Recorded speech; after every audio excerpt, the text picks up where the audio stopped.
a good afternoon to everybody, also to our speakers. And first of all, very warm welcome to the audience online, and many thanks for joining today's session of EIPA in Conversation with. Today, we will explore the topic of dynamic excellence with the Common Assessment Framework, the CAF, Agile strategies for advanced continuous improvements. We have packed quite some interesting topics, I believe, both from the theoretical side of Agile management and also organizational excellence, but also from the practical one. No need to hide how happy I am to have a very diverse group of speakers today, representing vast experience in the Common Assessment Framework, quality management, and Agile on one side, recent CAF users with strong leadership commitment on the other side, and then we have an expert in Agile management with fresh views on CAF, which I love a lot. And we will also have the opportunity to have more insights into the CAF e-tool, also coming from a fresh CAF user, which I kind of like to have this mix of experiences as well. Therefore, before I start in talking too much without saying with whom we are having the pleasure to have the EIPA in Conversation today with, allow me to present our speakers. Michael Kallinger, hello. The head of the Unit for Public Management and Governance in the Austrian Federal Ministry for Arts, Culture, Civil Service and Sport. Quite a pack also there.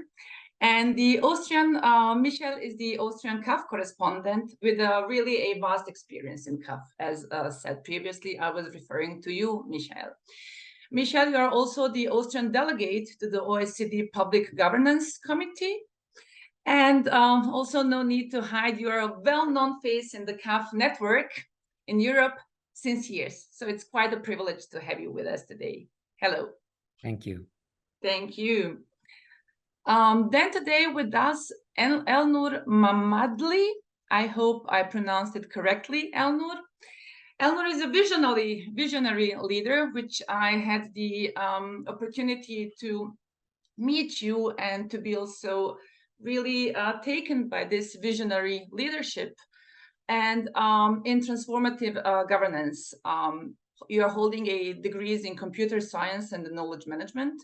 You are the director of the Digital Government Project and Product Management Department at Innovation and Digital Development Agency of the Azerbaijan Republic. And you're also leading Agile-driven programs, if I'm not mistaken, like paperless government in Azerbaijan. And yeah, you have a strong track record in Agile and digital transformation.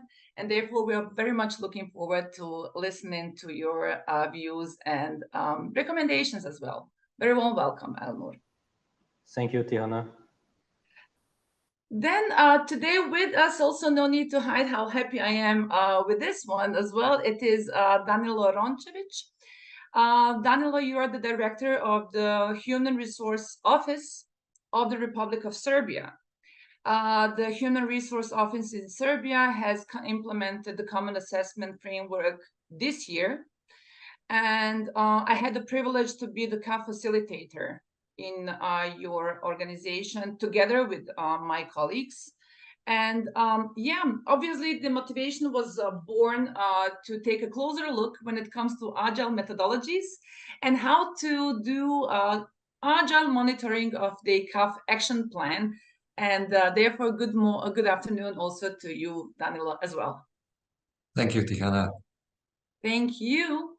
And Giovanna Belisario, the policy officer at the CAF European Resource Center team and my colleague at the European Institute of Public Administration. Giovanna is part of our Agile, I hope, CAF team at EIPA. And together with our colleagues, you have developed the CAF e-tool, which reflects also our Agile methodologies. Also important today to mention that Giovanna will co-moderate with me this EIPA conversation with today, so we get the best out of it. Yeah, good afternoon to you, dear, as well. Hello, Tihana. Thank you for having me today. Hello to all. Thank you all. Thank you all to the speakers for accepting our invitation to join us today. And to you, dear audience online, please feel free to engage with us. Engage in the chat, ask questions. So we will try to pick up the questions then at the end of the session, and we will collect the questions as you post them in the chat. So allow me then, please, to kick off this conversation with you, Michael, if you allow me. We would like to know from you, having in mind your experience, which we just mentioned, if you can, to briefly explain what the Common Assessment Framework is, so we don't want to be ignorant to the participants who are new in the excellence journey, and the importance of agile management. If possible, please share also with us some experiences from the Austrian CAF users, and also how agile is the Common Assessment Framework from your point of view. Thank you so much. The floor is yours. Thank you. Good afternoon to everybody, and thanks for the invitation. I'm going to speak about CAF as a dynamic tool to develop an organization, and I'll start with sharing my screen. I hope you can see it now. And Tihana has asked me to first explain the CAF itself. Well, the Common Assessment Framework is a quality model or system that has been developed around the year 2000, so already 23 years ago, within the European Public Administration Network, EIPA. This is a network of the Directors General for the civil service of the EU countries. And the CAF is also truly European insofar as by now it comes in 20 languages. Since the year 2000, the model has had several updates. The latest version is from the year 2020, and this new version strengthens the aspects of sustainability, agility, diversity, and digital government. So, what does it mean that CAF is a model for systematical improvement? It means that the CAF examines the organization according to 9 criteria, which you see at the right part of the screen. It has 5 enablers and 4 results criteria. The enabler criteria are centered around strategy, leadership, people, other resources, and processes, whereas the results criteria are very much about measurement, about measuring the satisfaction of customers, citizens, customers, employees, and measuring key performance results. Next point, the CAF is carried out by a self-assessment group from within the organization. So it's not an external consultant who knows everything. It's people from within, normally 10 to 12 persons. And the group should include different hierarchical levels, different educational levels, genders, and ages. The CAF interprets the concept of total quality management, the principles of excellence for the public sector. And the overall goal is to contribute to good governance and bring to life European values, including compliance and rule of law.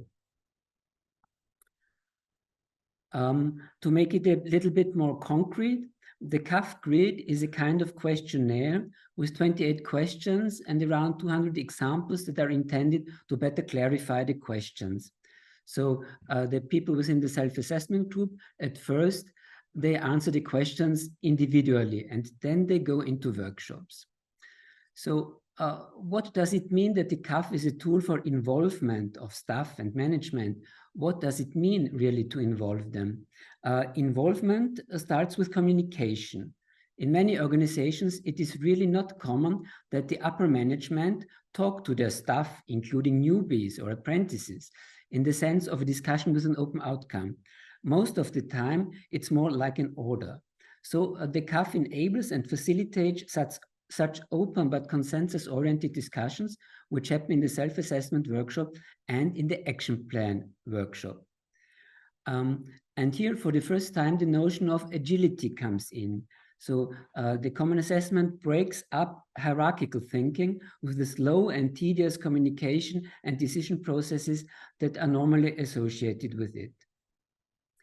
The last point on this slide, the CAF fosters transparency in the sense that the group speaks openly about strengths, but also about weaknesses of the organization, and that implies strengths and weaknesses of the management. However, for this, the organization must also be ready. The organization and the managers in their personal capacity must also be ready in terms of maturity and have the necessary openness and error culture. So, after some words about the CAF, I come to the term agility. Agility, the CAF has a glossary, and agility is defined in this glossary. It says here, agility refers to the ability of an organization to rapidly respond to change. It helps to rapidly adapt to changes in the environment that can, in the worst case, be crisis like COVID or a high number of refugees arriving. So disruptive changes in the environment, and you have to be agile to reach new ways to handle them when you want to survive also as an organization. So there are several agile methods like Scrum, Kanban, Lean, design thinking, but I'm not the expert to go into that. And the CAF speaks also about supporting an agile mindset of managers and staff through customized training. So what is this agile mindset? In that mindset, you see errors as a learning opportunity. Everybody commits errors. Every person, every organization commits errors. You can try to hide them. You can put much energy in hiding them, but people will know that there are errors happening, so better to understand them as a learning opportunity. And perfection is not required from the beginning. There is this concept of minimum viable products, where you even go to the market with something that is not perfect. In your agile mindset, the citizen customer should be the focus, and also it's not only your personal learning curve, but it should be collaborative learning with the citizen customer as part of the approach. Agility comes on several levels, from the personal level to the organizational level. And here I have put one sentence. It's a long sentence, but it's only one sentence directly taken from the CAF text. The organization what does the organization do to ensure organizational agility by periodically reviewing the mission, vision, even values and strategies reflecting changes in the internal environment. And then there are several examples for changes: climate change, general public sector reforms, demographic developments, and so on. So this is the main topic of CAF for agility on a higher level.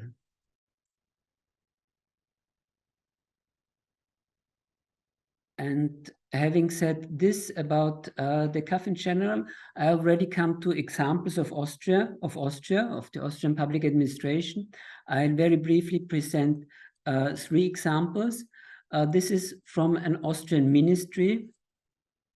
And you see here the control system of this ministry. So the red circle stands for structure and personnel, the blue hexagon for working conditions, the green graph for leadership and management, and the pentagon in violet for ways of working.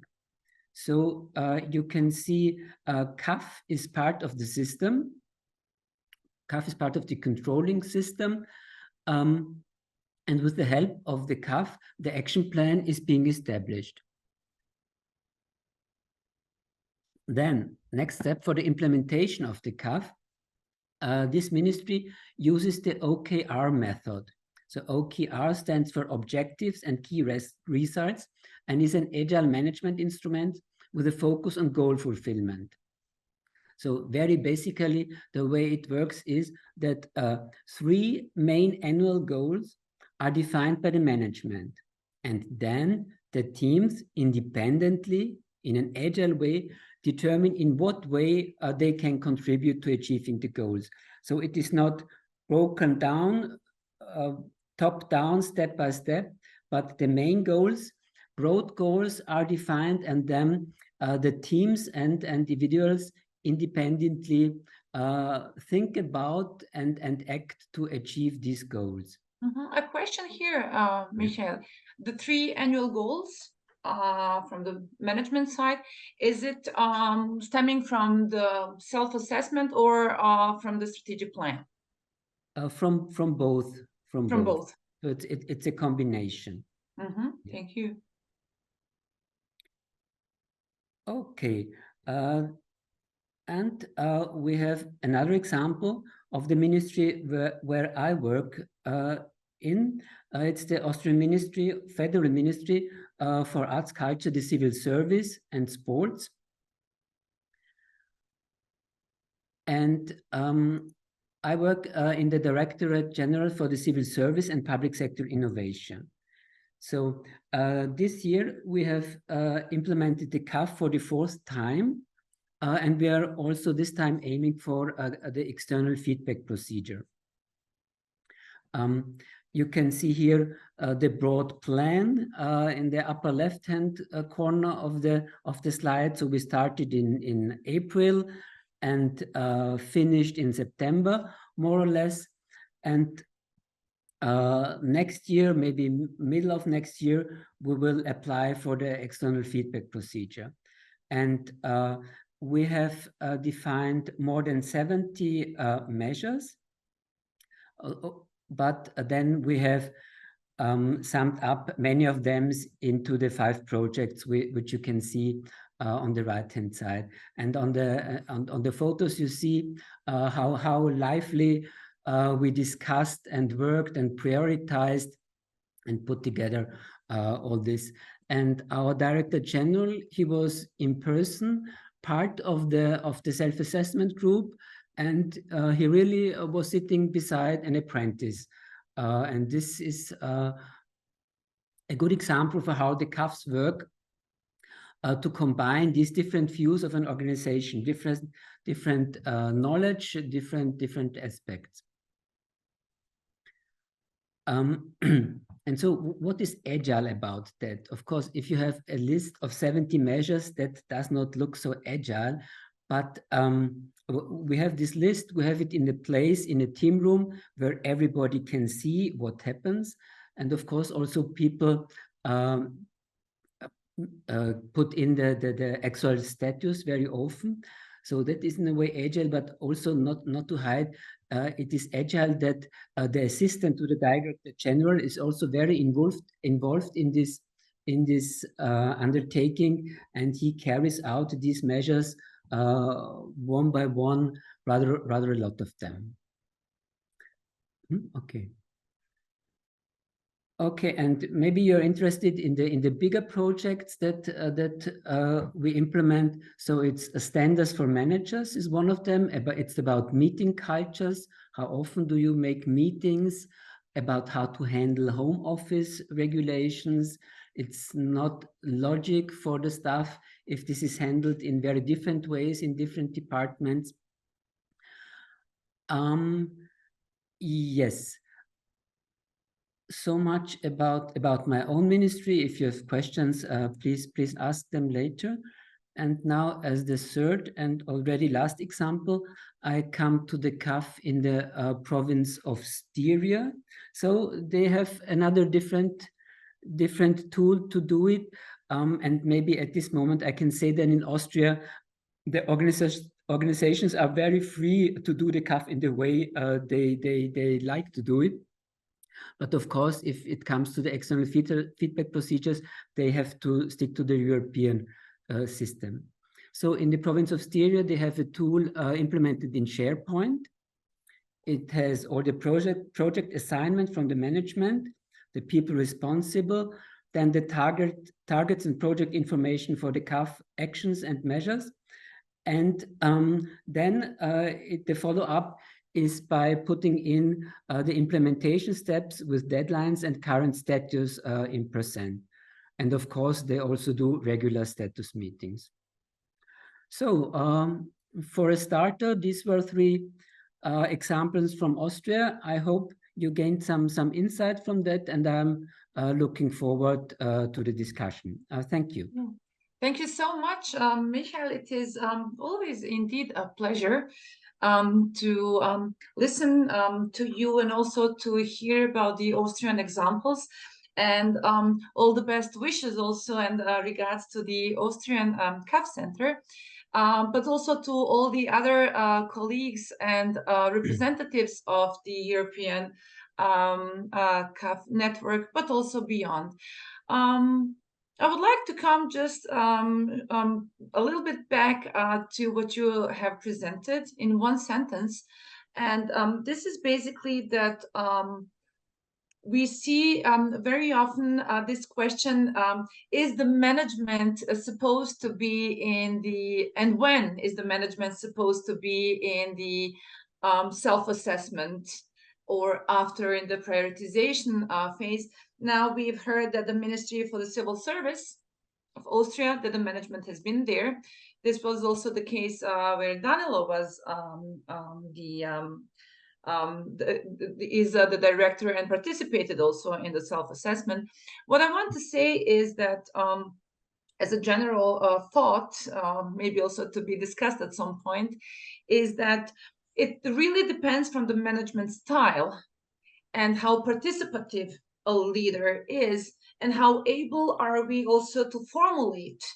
For example, when I do the Common Assessment Framework self-assessment, and when I'm the facilitator, I avoid the word of weaknesses, but try to formulate it as areas of improvements. Why? Because when somebody stresses something that I am weak in, I don't like it that much, but when it's framed like in a positive manner, I can better listen to that. And by having said that, congrats also to the Ministry for the Civil Service, and fingers crossed for the PEF certification, Michael. Thanks, Diana. And we will come back to you as well in a minute.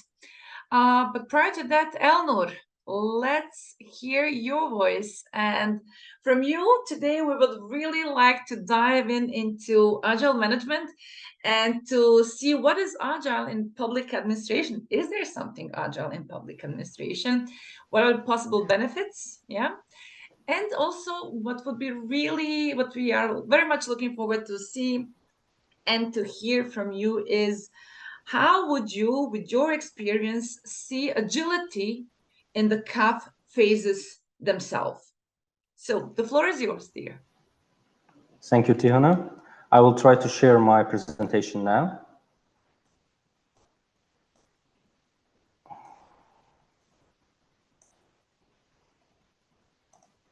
If you see it, I can continue. So my name is Elnur. I am Director of Digital Government Project and Product Management Department in Innovation and Digital Development Agency. Today, I'm going to present you some insights about Agile in public administration. I have experience of Agile transformation in both public and private sector. So I have something to share with you, and I will reference to some research studies to talk about both from the practical side and from the theoretical and scientific side too. So let's start with agenda. I will try to answer the question, why do we even need Agile in public administration? Then I will deconstruct CAF phases and will show how Agile approach, Agile way of working can be implemented in CAF phases step by step. I will try to give some tips, some very specific and concrete examples of how Agile way of working can be implemented to CAF implementation. So let's start with the basic question: what is Agile? There are a lot of definitions of Agile if you will search it on Google, but let's start with the Agile from the perspective of way of working. As a way of working, Agile is an iterative approach to work that helps teams deliver value faster. And instead of betting everything on a big launch, Agile teams deliver work in small, consumable increments. By increment, I mean some usable and useful part of work, product, or maybe service that can provide value to the consumer. The second definition of Agile is about mindset, culture. When we talk about Agile as a form of mindset, we should refer to the basics, to the document that was developed by 17 developers in the USA in 2001. They have created the document, Agile Manifesto, with 4 values and 12 principles to enhance excellence in software development. Then Agile became more diverse, came bigger, came to corporate world, and it transformed its meaning from Agile to agility, from Agile software development to business agility. And even now, we can talk about the successful implementation of Agile framework into public administration. So from the mindset point of view, Agile is a mindset based on 4 values and 12 principles. I will reference to these values and principles during my presentation. These values are about individual and interactions over processes and tools. The values that emphasize the importance of individuals' interactions over processes and tools. It's about working software over comprehensive documentation when you talk about your plans, your predictions, but do not for a long time show the real result. Well, it's not how Agile works. Let's talk about Agile in some practical sense. Now, when we talk about Agile, we also talk about some practical frameworks about practices. For instance, the most popular framework of Agile is Scrum. Then we have Kanban. Some people say that Agile is part of Kanban, and some people say that Kanban is a part of Agile. But in any case, what do you say? Well, I say that Kanban is a part of Agile way of thinking. For me, Agile is an umbrella term that embrace all these approaches, practices through these lenses of these four values and 12 principles. Future-driven development, extreme programming, as you see from the examples, Agile started from software development. But now you can see Agile in marketing, in science, in oil and gas industry, and even in strategic development, policy making. And it's very interesting because Agile enhances its scope. Let's talk about what's the difference of Agile from the alternatives. From the perspective of project management, we have, just to understand the essence of Agile way of working, we have 4 classical traditional approach to manage the project: predictive, iterative, incremental, and agile. Of course, we have hybrid approach too that encompasses all these or some of these approaches. When we talk about traditional predictive approach, we talk about the work that is planned from start to the end, approved as a baseline, and each change should go through change management control. You should analyze, then finish the analyzing phase. Then you go to the design phase, and you must finish, approve the design phase, go to build phase. Then you Sorry to interrupt, Yes. Elnur, but Yes, are yes. you referring to a slide or not? Yes, I am from Because we're still at the first slide. Then Okay, I'm in the, what about now? Predictive. Do you see the table? No, Okay, I will try to. there. Yeah, now we are in Agile in the context of other approaches. Great. Great. Thank you so much. And thank you, Tomislav, for taking care of the slides in the chat. Thank you very much. So when we talk about predictive approach, we start with step by step, but the main point of predictive approach in your deliver value at the end of the project, at the end of your initiative program. When we talk about iterative approach, we talk about the managing way when we analyze, but we do not stop analyzing during the process. We analyzing during the project. We do not say, okay, we have stopped the feedback session, requirements gathering phase. All requirements are gathered and we just marked them as completed. So sorry, we cannot do any change. And if you want to change something, you should go to a change management process. But in iterative approach, we are open to change requirements. We are open to change design based on the feedback. But again, in clearly iterative approach, we deliver value at the end of the project.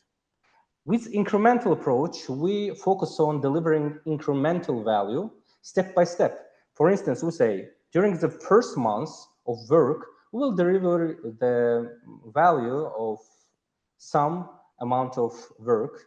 During the second, we will analyze, design, build, test, and deliver the second amount of work. During the third one, you will gain the value from analyzing, designing, building, test, and deliver again and again. But the customer brings the value from each increment.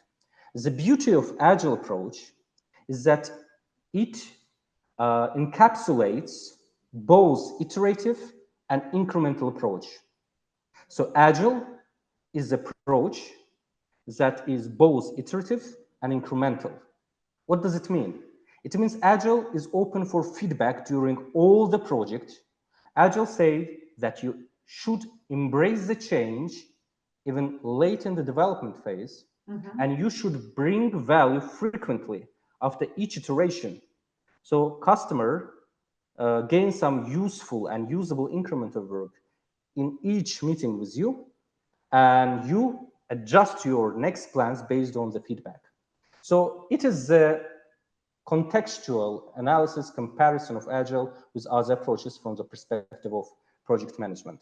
Let's talk about why. Much. Can you please just use the like the shares like the share mode or like the full screen, because it's quite an interesting slide for us, and full we screen? don't see it full screen, dear. Okay. Would be appreciated, I believe.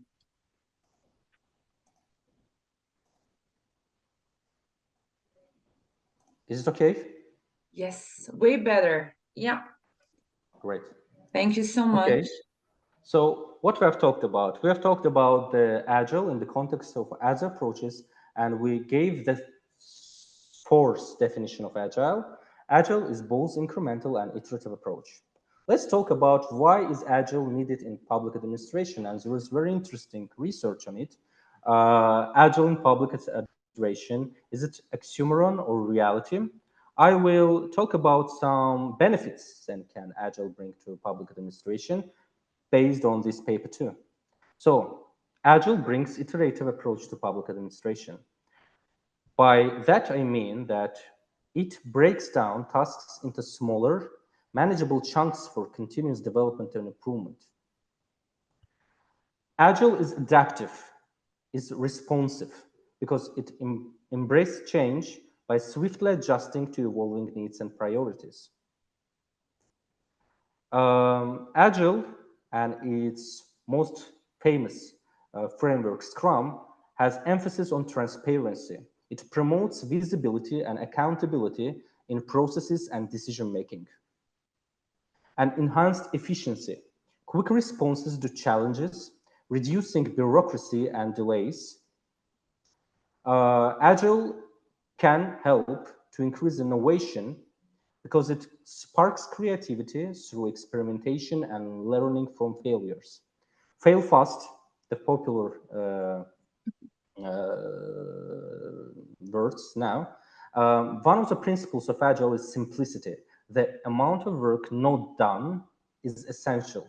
So continuous focus on technical excellence, continuous feedback loops, teams to itself, corporation to itself, creates environment where innovation can thrive. And of course, improved service delivery.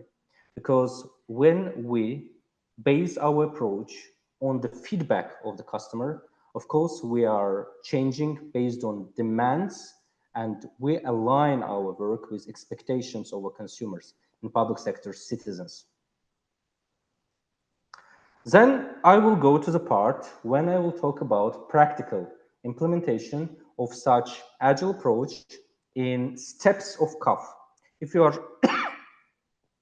familiar with CAF, you know that there are 3 phases with steps, and I will give you some examples how practically you can implement agile way of working to each of these steps. Let's start with phase 1, the start of the CAF journey. Step 1 is decide how to organize and plan the self-assessment. Step 2 is communicate the self-assessment project. Just stop and try to think, based on what I've said, about the definition of Agile, about the comparison with other approaches, how can you implement such approach to these steps? If you have some assumptions, I will go ahead and will bring just one example for each step about how Agile way of working can be implemented to each step. For instance, when we talk about decide how to organize and plan the self-assessment, we can implement Agile not only for this step only, but for the whole CAF phases. Because we can break down the self-assessment phases into smaller, frequent cycles aligned with sprint intervals, allowing for regular review, adjustment, and goal setting. It aligns with principles of Agile and with processes that can be implemented by using Scrum in your environment, where you are open to feedback through sprints. For instance, you can work by 2 weeks, 3 weeks, 1 week iteration, just to get feedback and to understand where you are, to adjust your plans based on empirical information. Communicate the self-assessment project. Agile, as I've said, based on emphasis has value transparency. So when you implement Agile, you should implement an Agile information radiator, such as visual display or digital dashboard, to communicate the self-assessment project's progress, objectives, and key findings. Why it's important? Well, sometimes I've heard that people say, okay, we implement CAF, but we are implementing CAF for employees of the organization, for the citizens. That's why each member of organization or group of people should understand the value of implementation, the progress of this implementation progress, to feel the sense of ownership to this process. That's why information radiator that is transparent, open for everyone, for each stakeholder, can bring value to the table. Let's talk about phase 2, self-assessment process. Please look to the steps. We have step number 3, compose 1 or more self-assessment groups. Organize training. Step 5, undertake the self-assessment. Step number 6, draw up a report describing the results of the self-assessment. Think about how can you implement Agile approach to each of the steps.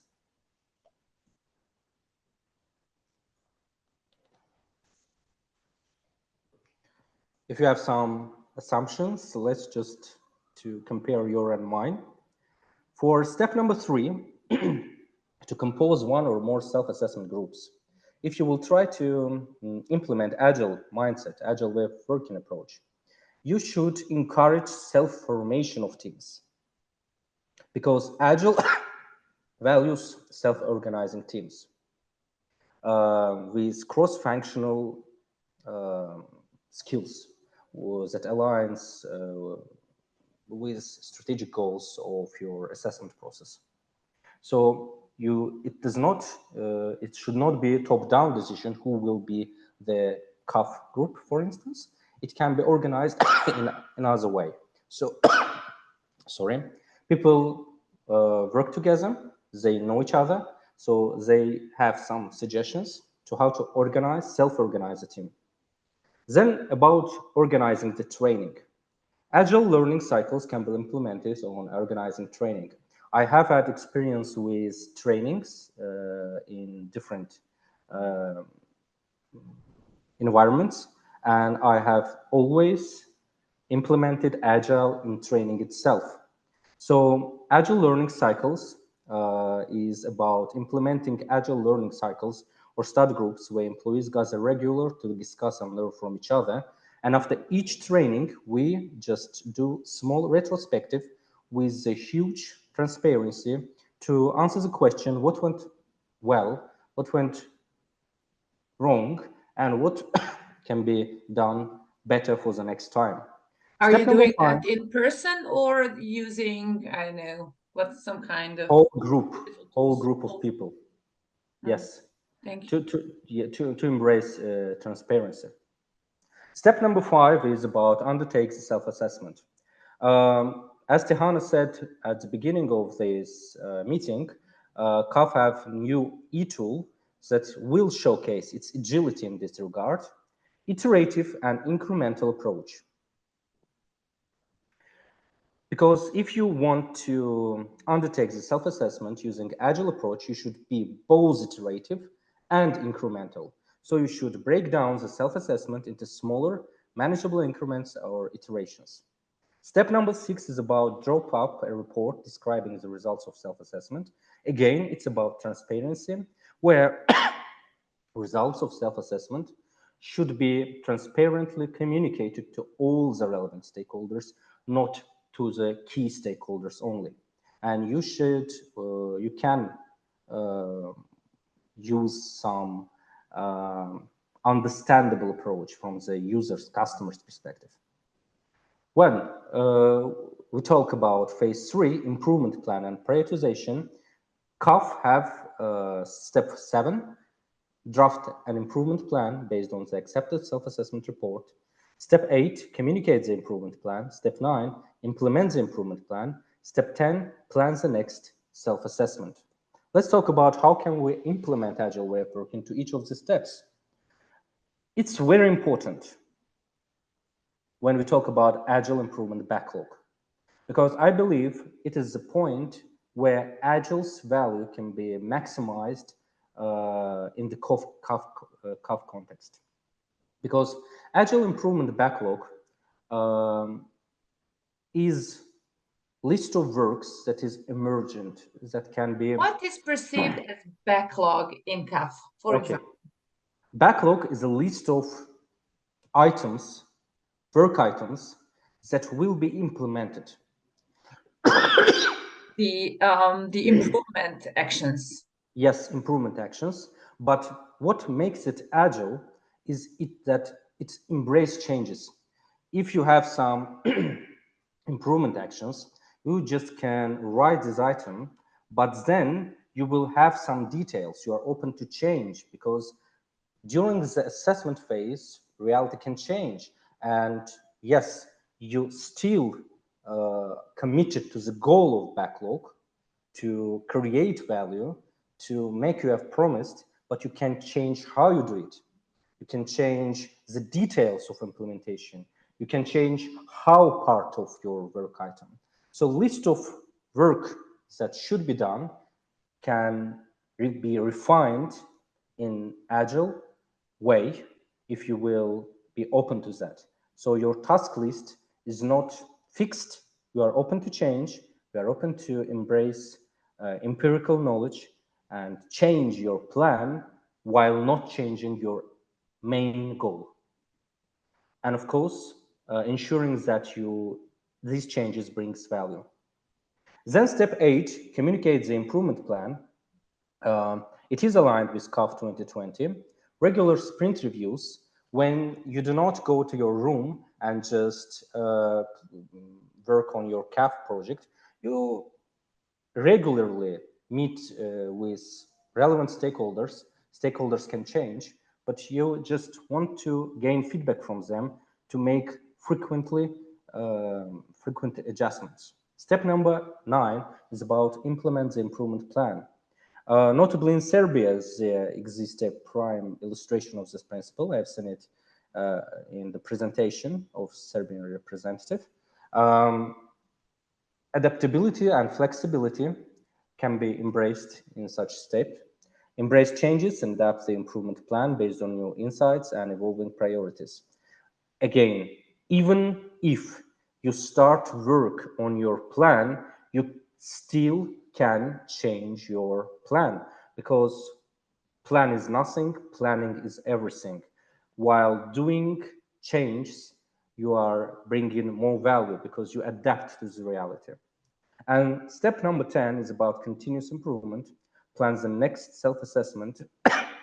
You can just do retrospective analysis, come to the team, talk with them about individuals, interactions, processes, tools, all the processes, what has been done good, what has been done badly, what can be done more efficiently next time, and just to commit to the principle of Agile, of continuous improvement. It was brief description of Agile, implementation of Agile in public administration. I believe that I could touch some important topics. If you are interested in delving deep in these topics, you can contact me on LinkedIn and ask your questions, and even during this meeting. Thank you very much. Well, thank you, Elnur. Well, this is just to see what is the Agile management about, and scratching the surface a bit, because yeah, indeed, it's quite an important topic. I believe that we should also invest some more time and focus in also in the research work. Before we move on and come to Danilo, I would also like to ask the question that Giovanna asked, maybe by putting a plus in the chat. How many CAF users are today with us? Because I see quite some. And if you're also interested in the CAF and Agile management in general, please also visit our website. I just posted a link. And we will have in May a tailor-made seminar course on leadership and the Agile management. I can't see any pluses, people being shy, but I do see, based on the names, quite some CAF users among the participants. Very warm welcome to the ones using CAF, and also to the ones not using CAF. I hope you will get inspired. Danilo, looking at you now, you implemented the Common Assessment Framework, you started working, and then tell us a bit about your journey on how it was, but also how this idea was born to develop a special tailor-made, and also let us see how Agile, the tool for the development, for the monitoring actually of the CAF action plan. The floor is yours. Thank you, Tihana. Hello, everyone. It's a great pleasure being today with you. I will start immediately sharing my screen with you and giving you the idea how we started everything on this project. So the project with CAF came when one of my colleagues from the Ministry of Public Administration approached me end of last year. It's Liliana Uzelac, who is the one who's in charge of implementing CAF into the public administration here in Serbia. So when she told me about CAF, and we as an organization that is pretty agile, we are creating almost every day something new, a new tool for being more agile, more efficient, more fast in what we are doing. We said, yes, we will implement also CAF because we see the value of it and we see where it can bring us tomorrow.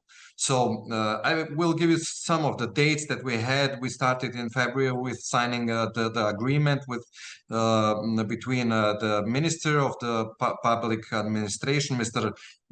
Alexander Martinovic, and myself. Then we created the first work group for the self-assessment, 13 employees of the Human Resource Management Service. Then on the February to July, we started the implementation of the time frame of the Common Assessment Framework, planned to be realized in 6 phases. Then individual self-assessment involving the completion of questionnaires took place from April 5th to May 12th.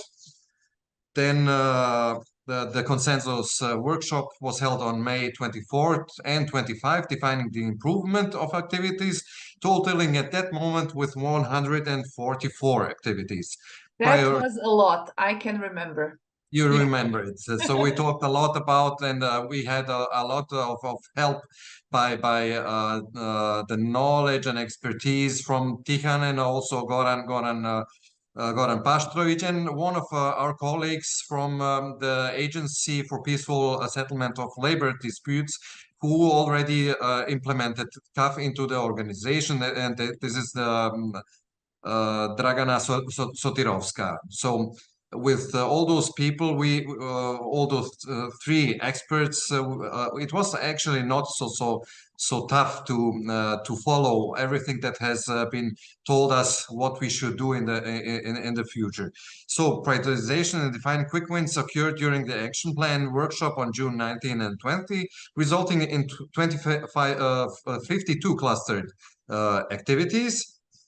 Based on this workshop, 21 quick achievements were defined, and then starting implementation from September to the end of November, along with 13 long-term activities. And also at the end with a 2-year implementation deadline. When we came to the end of that complete framework of defining all the activities, all the tasks within the activities,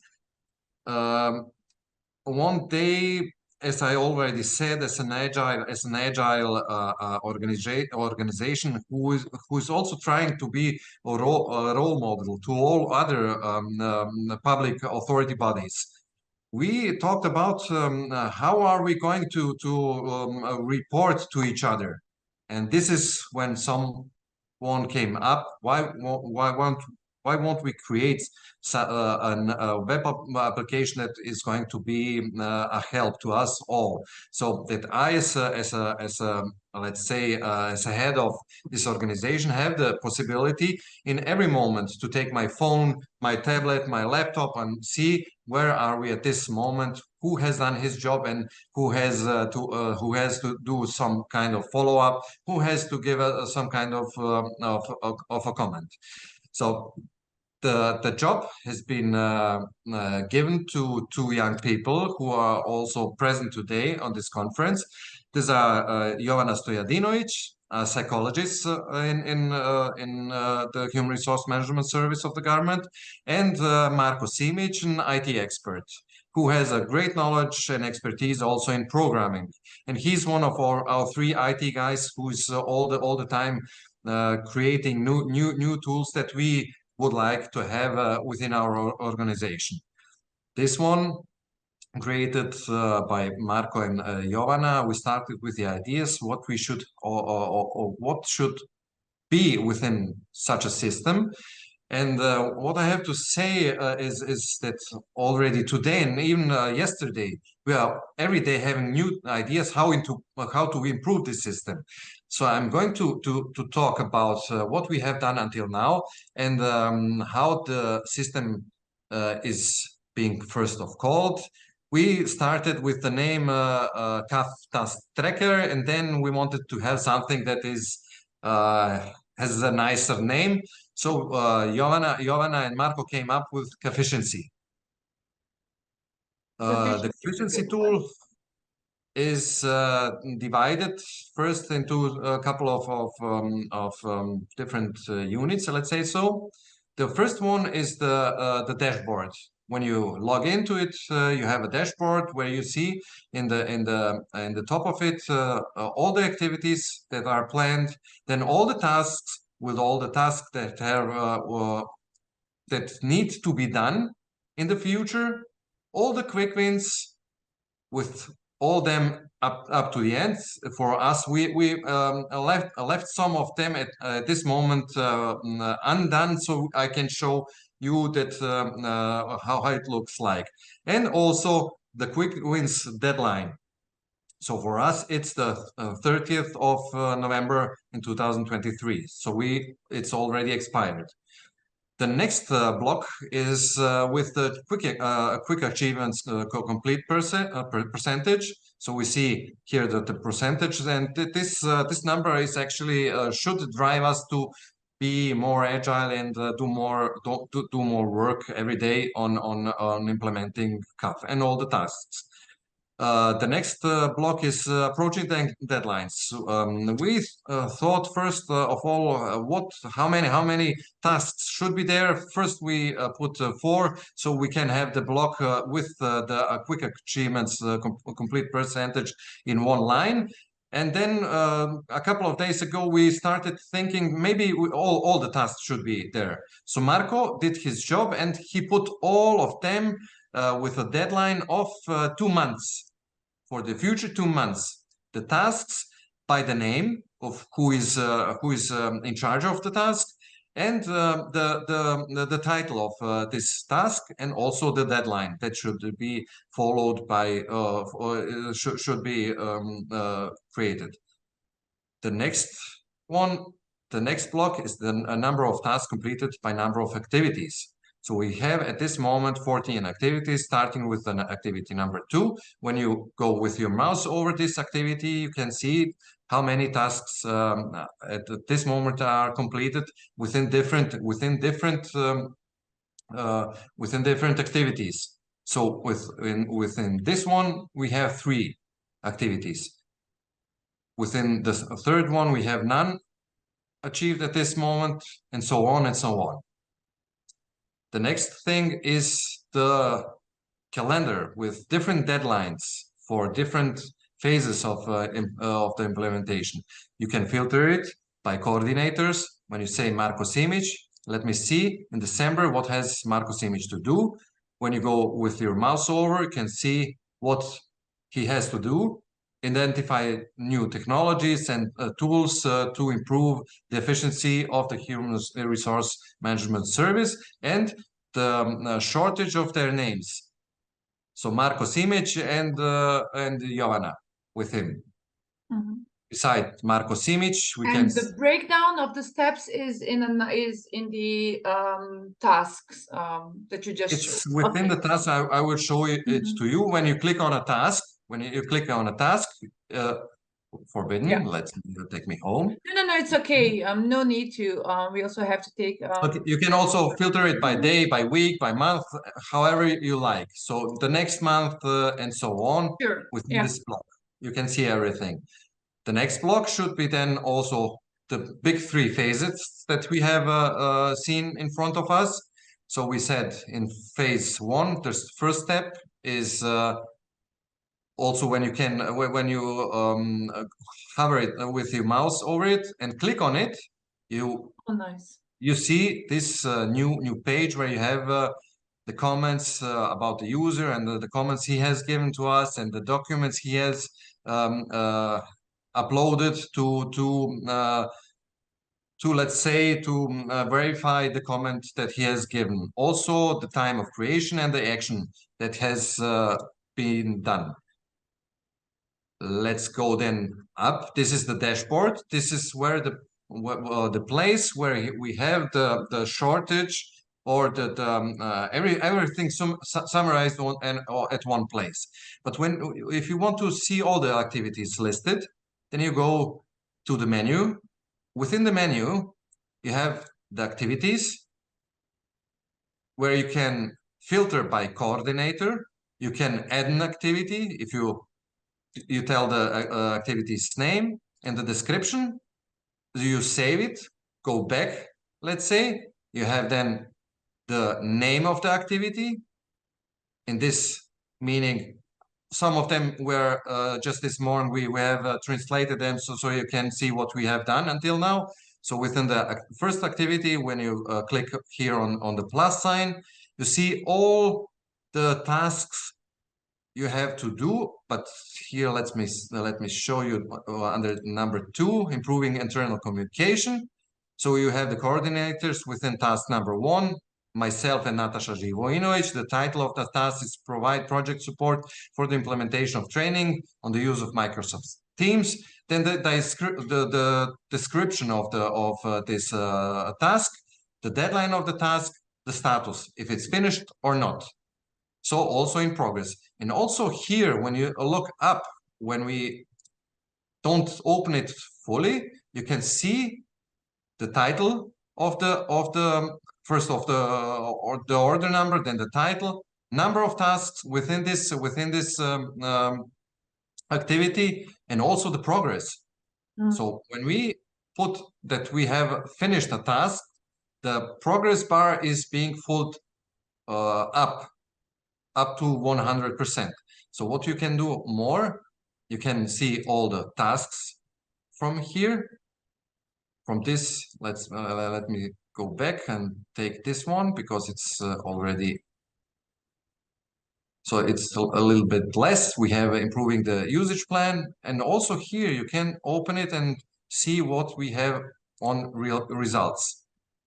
Coordinators, deadline, as I said, status is being shown here, but it's being during the edit process. When you go inside it, you can give what this, as I see, is not fully translate, but never mind. So it's the activity. Here is the title. Here is the description. You put the description in, and you can go also back. You can give the number of the deadline date and so on and so on. You can comment on it. Anything crucial that we should know before we ask our CAF expert and our Agile management expert? How do they perceive? Yeah, but there are some crucial moments that happened actually in the last days. Here in the menu bar, you can see that we have Serbian and English version.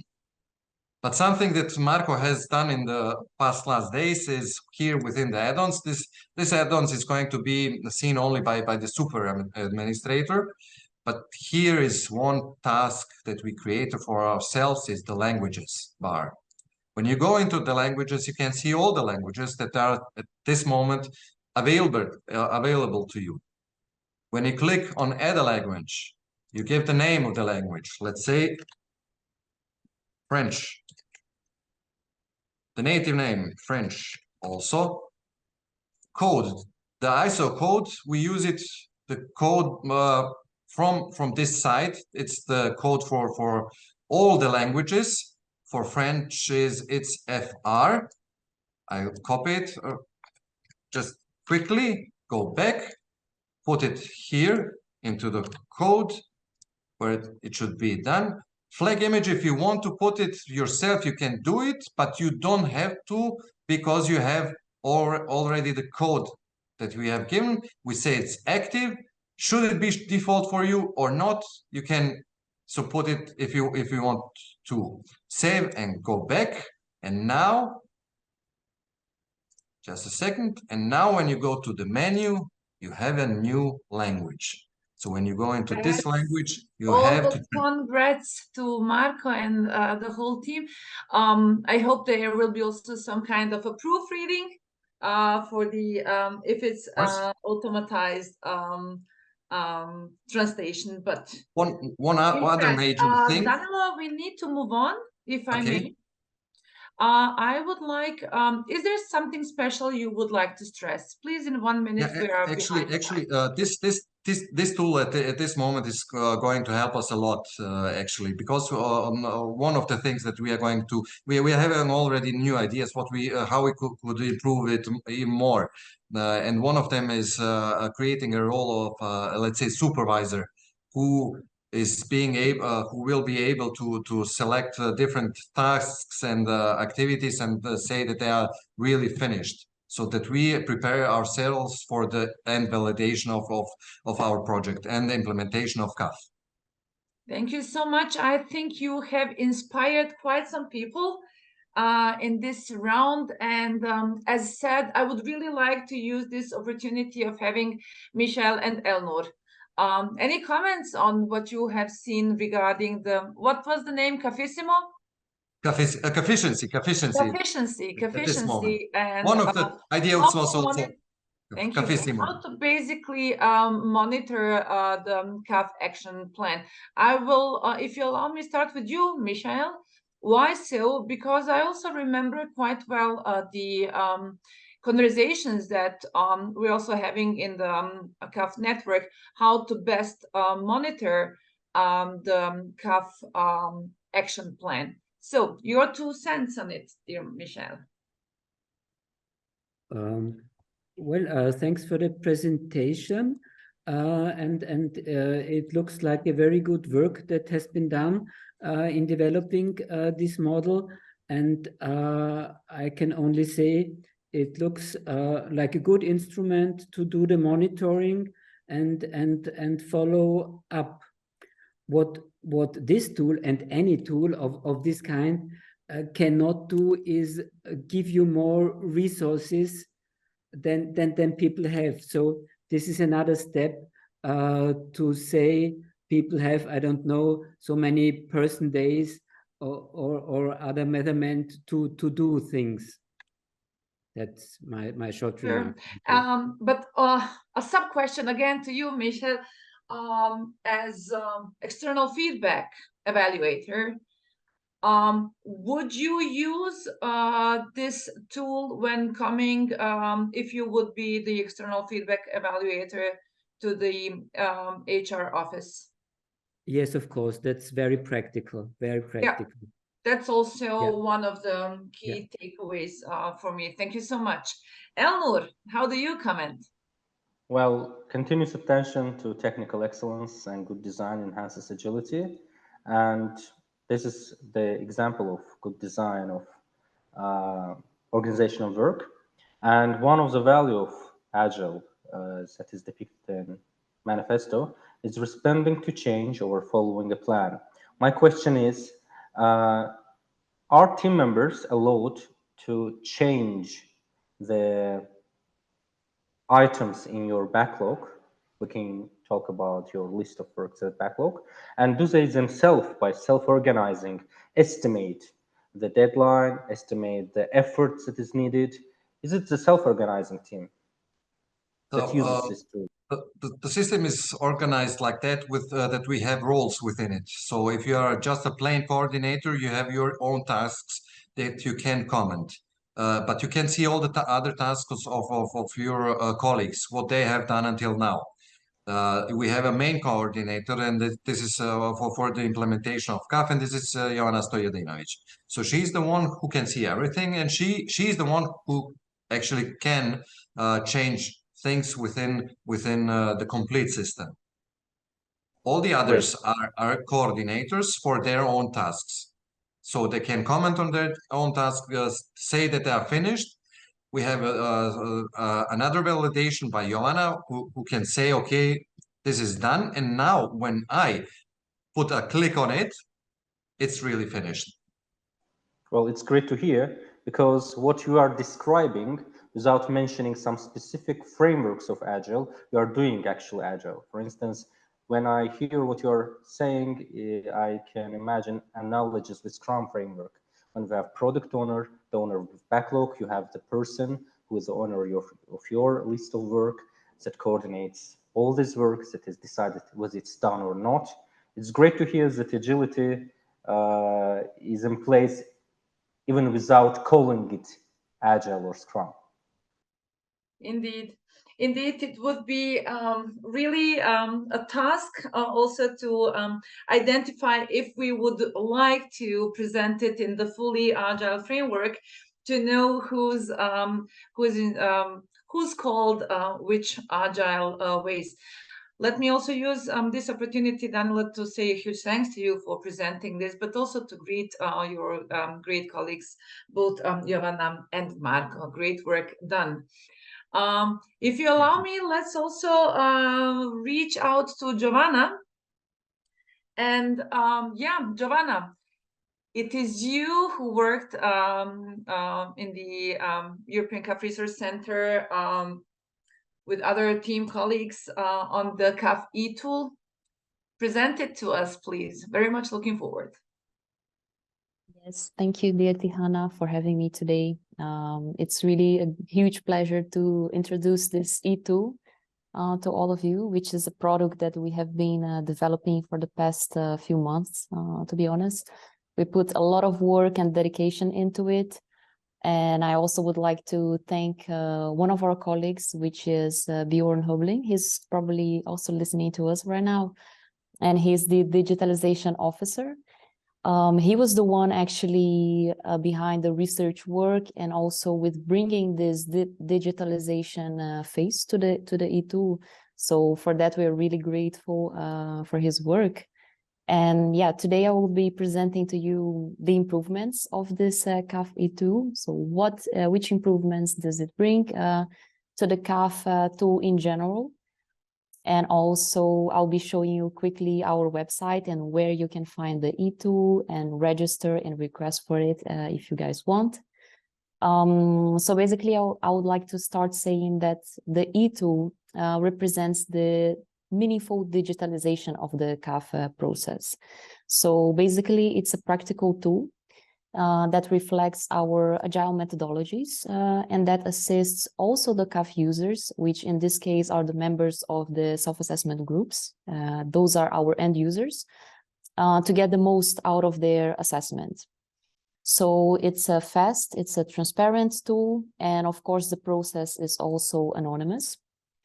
And one of the biggest benefits of our e-tool is the user centricity. So that means to say that the user, in this case, as I said, the members of the self-assessment groups, they are in the center of our e-tool. So they are the spotlight of our e-tool. We want to bring the best service to them. And we want them to reach out to us in any case that they have doubts or that they want anything to be more clear. So yeah, we can say that the user centricity is fundamental for our e-tool. And it's a process that is 100% agile and 100% digital. So this is also really great news for the CAF process in general. And very important to say is also that we bring adaptability to that. And if I can also come back to the presentation of Michael, where he says that being agile is being able to adapt. So I believe this is exactly what we want to bring with the e-tool. And what do I mean when I say that we are able to adapt? Is that we are able to adapt to the users' needs, to their specific needs. So for example, if the users are coming from a big institution or from a small institution or a medium one, so based on their characteristics and features, we are able to adapt. And that's why I also see that the CAF e-tool is a great example of being able to adapt in that sense. And of course, finally, the CAF e-tool is our public good that we develop based on request. So actually it came from, first came from a request from our Polish CAF correspondents. And we developed in English first as a language that can be reachable to everyone, but we also developed in Polish. So the great news is that we have those two languages already ready and actively being requested on our website. So this is really good. And for the month of December, we are developing the French version, the Dutch version, and the German version. They will be ready by the end of December as well. And the next... And this is on the request from which country coming? I forgot. Yes, so they are all based on the requests of the CAF correspondents. And then from Belgium, yeah. Yes, exactly. And in this case, it was Yes. Belgium. So French and Dutch for them are the ones that we are developing now in December. And the German one we are also developing for them. And the next one will be the Spanish version. So we want to make as accessible as possible to all the users with different languages. So we think this is a very good step forward. And I think another very important point is that if I can also go back to the presentation of Elnur, in which he very clearly explained about the CAF phases, I would say that our E2, indeed, as he mentioned, would fit on the phase 2, so the self-assessment process, because this E2 helps us to prepare for the CAF consensus workshop, which are in between the steps 5 and 6 from the presentation of Elnur, in which he mentioned also the iterative and incremental approach. So basically the process is the following. Every individual of the self-assessment groups will use the tokens that they will receive. So those are individual tokens after you register for the CAF E2. They will do all the criterion and sub-criterion. And this self-assessment process will be digitalized, it's already digitalized. So at the end of this self-assessment, they will receive a report. And they will then use this report with those results from the self-assessment as a foundation for the consensus workshop. So this E2 actually is then adding and supporting for the CAF consensus workshop. So this is very important to mention as well. And the self-assessment can be done at their own, at the pace of their own, of the members that are using that. So this is also nice to stress out. And maybe I can quickly show you guys our website and how the E2 works and how you can request it. So I believe you can see my screen right now, if I'm not mistaken. So this is our website. This is the EIPA general website. And if you go here to the European CAF Resource Center, here you see a nice picture of the last CAF correspondence meeting in Madrid. You can read a bit about the European CAF Resource Center.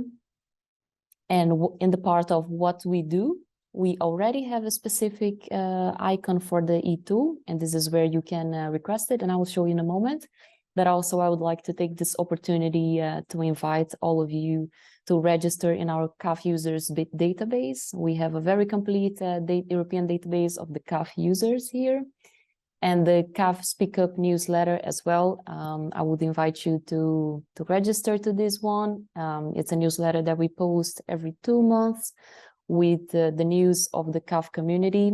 And of course, we are always welcome the newcomers to share with us our CAF best practices. We are always eager to hear from you, your best practices in the past few months, to share your expertise and knowledge among the CAF community, the CAF trainings as well, and capacity building trainings. So you're all very welcome to subscribe to both of those icons. But then here, if we can go to the E2, this is the main page of our E2. You can see how the process works. So basically the CAF coordinator or the self-assessment group or leader of your organization will fill in the application form, which is right here. It's very straightforward. The first name, last name, country, sector, organization. Here, as I said, those are already the 2 languages that we can offer, English and Polish. Very soon we will have, as well, as I said, French, German, Dutch, and Spanish. And the scoring method, right now we are offering the classical scoring method, but also very soon we want to also offer the refined scoring method for the more mature CAF users. And yeah, that's basically it. It's really straightforward. And after that, you will get an email from us with the next steps on how to use the CAF E2. And with that, I would like also to conclude that our ultimate goals with the CAF E2 are mainly three ones. So the first one is to facilitate the self-assessment. The second one is to prepare to the consensus workshop. And the third one is to make the CAF tool as accessible and as easy as possible for our users. So thank you very much for the opportunity to explain that. Thank you, dear Giovanna, for having this presentation done. In my experience, it is easier to work with such a tool but also I remember times when we used CAF and used boxes to have our self-assessment put in there anonymously. So this is also functioning, and probably, it is time to shift towards fully digital. With that having said, we are already close to the final time, and but we do have some 5 minutes, Giovanna, if I may again give the floor back to you, because I believe there was a survey on agile management on our LinkedIn page. Can you tell us some more words about that? Thank you. Yes, exactly. So with the help of our marketing team, thank you very much for them as well for the support. They posted on LinkedIn a survey asking the following questions. So the question would be, what do you think is the most significant benefit of implementing agile methodologies in public administration? And then we had three options. So the first one would be faster decision-making. Second one, improved adaptability. And the third one, enhanced efficiency. And this third one was the most voted one with 50% of the votes. I kind of understand this result because I also myself voted for enhanced efficiency. And if I remember very well from the presentation of Elnur, this was one of the pros of Agile in public institutions as a quick response to challenges, reducing bureaucracy. And so I think this is very much fit for the last option that people chose the most. But I would like to hear from you, from all the experts, what do you see as the correct answer? Let's put it like this. And maybe why do you see that the option C was the most voted one in that case? So I'd like to open the floor to you.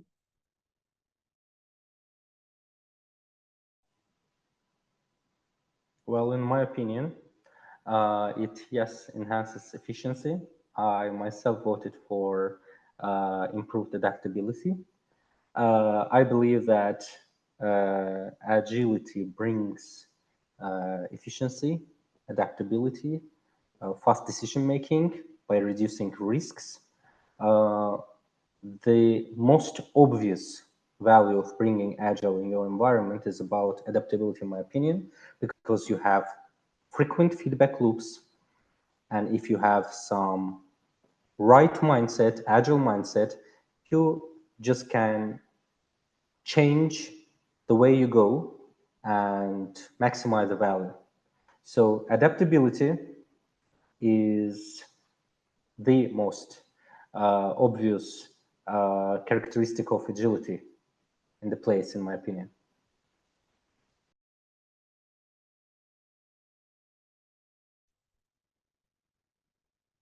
So I would like to say that Elnur is completely right.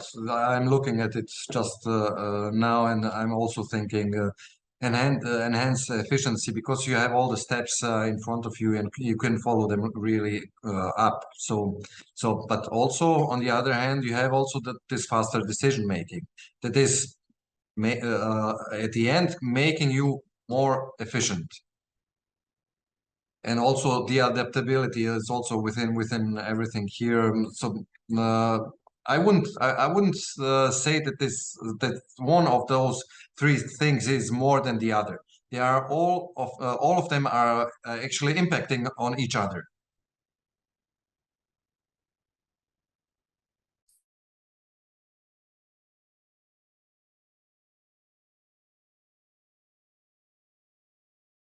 Michel, your 2 cents?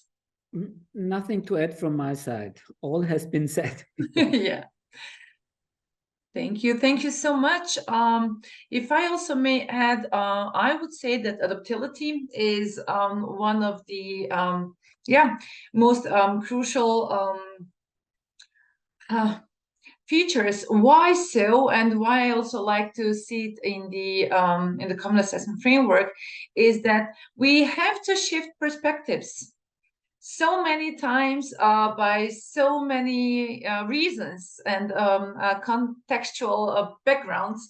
And it is that one day I might think this is exactly where we want to go, and this is exactly what the client wants. But then again, something will happen and can happen, and we need to have this adaptability in place. And if we would expand the list of where we see the added value, I think it will be huge. Many thanks for all of you. I would like just to open the floor in case something you would like to specifically mention. In case we miss something, please feel free to do so. Michelle, anything to add? Nothing? Danilo? Yes, I have just one thing, that efficiency in the future will be available for usage of all who want to implement CAF. Thank you so much. Elnur? Thank you very much. Whether you choose to work in Agile way or not, I believe public administration brings value to citizens, and it is the most valuable thing in the work of all people that uses CAF, Agile, and other approaches. Thank you. And Giovanna? Nothing from my side. Just thank you very much for the opportunity and also exchanging with the other experts. It was really interesting. Thank you so much. But before we leave, no question will be left out. And if I remember correctly, at the beginning of your presentation, Elnur, there was Igor Markovsky asking the question, what are the cons? Please, 2 minutes. Well, I have prepared my answer because I've seen this question in the list.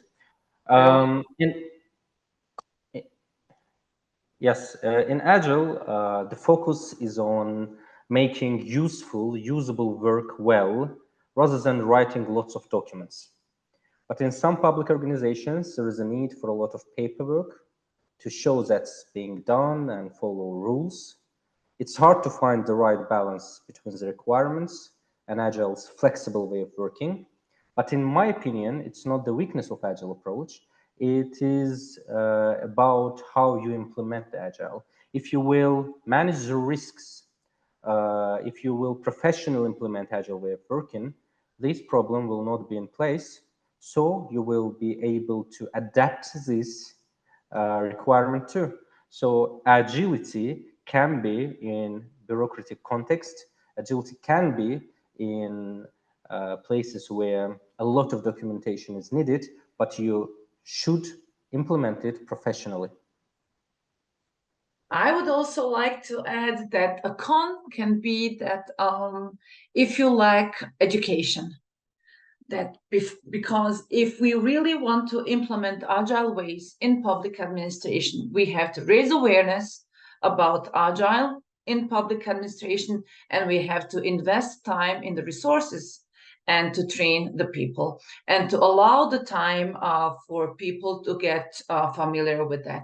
And also closing with a very nice and also the thought from the last EIPA conversation with that Giovanna was moderating, and it was said every time, the topic was about learning organizations. And there we said, the experts said, every time you give a new task to an employee, think about to take an already existing task off her or his shoulders, or make a well planning in advance, which also in Agile is this people-centered design. And therefore, I think we should also bear in mind to not to overburden ourselves, but also really to always invest in education and in the awareness building. awareness raising. Thank you so much, everybody, and hope to catch up with everyone of you individually. Thanks a lot for our participants. We had quite a list and quite a number of participants today. Yeah, please reach out to us. Thank you, everybody. Thank you for bearing with us, and hope to see you also in our EIPA in conversation with, and yeah, all the best. Bye-bye.